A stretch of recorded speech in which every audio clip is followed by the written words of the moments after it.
When you meet your person, everything really does happen quickly. You just see as if it's your own reflection and he fits you 100%. The biggest fear is getting married.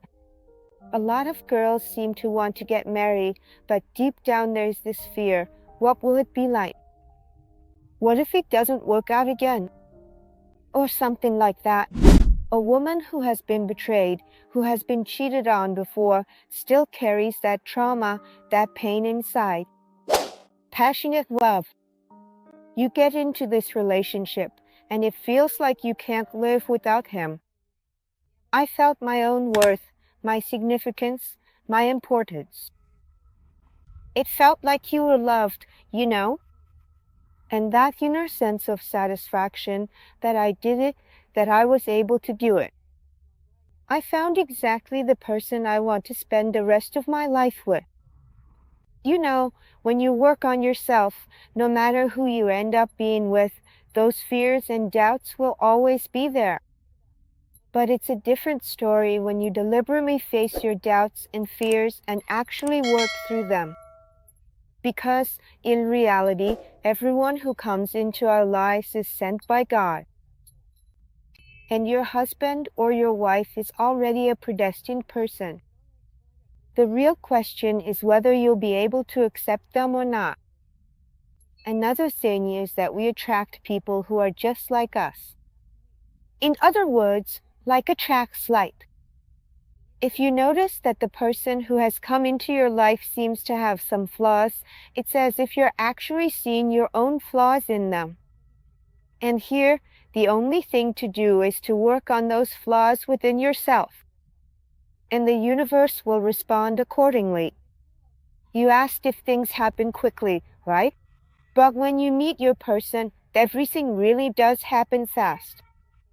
It's like you see your own reflection, and he fits you 100%. Were there fears? Yes, there were doubts. There was a moment when he basically proposed to me even before the ring, and honestly, all my fears came out. So the biggest fear is getting married. A lot of girls seem to want to get married, but deep down there's this fear. What will it be like? What if it doesn't work out again? Or something like that. And actually, when you get into a relationship with a pretty successful, wealthy, and accomplished person, that fear doubles. Because it feels like all these old patterns start popping up. Yeah, maybe I'm not worthy, or maybe I just can't do it. It's like, energetically, you just can't handle this person. It even shook me up a bit, even though I've done a lot of work on myself. But here, you know, there's this question. When you realize your own worth, your own significance, yes, at first you start to feel fear and doubt, but then you just start to turn it around and understand that this person was sent to you by God, and this person is just like you. And if I attracted someone like this, it means I deserve it. This feeling right here is the key. We always feel like we're not good enough or somehow unworthy. Then you need to work through this feeling because it's just a feeling. And when you really meet your person, you start to think the same way.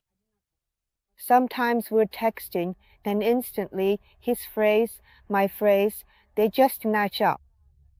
So it's like having a kindred spirit, or as I like to joke, a comrade, right? You think alike, have the same goals, the same tasks, the same interests. And that's how the puzzle really comes together. What drew me to him was his mindfulness. He's very wise, very reasonable, and a very self-aware person. And it was in this very relationship that I understood what a true man is. When a person says something and immediately does it. You know, just yesterday I had this insight. I realized for myself what this yin and yang energy really is. It's actually an amazing thing. We were sitting and talking, and suddenly I felt it, you know, like a snap. That is masculine strength, real, True masculine strength should be paired with this feminine softness, tenderness, and femininity. And that's when balance happens, you know.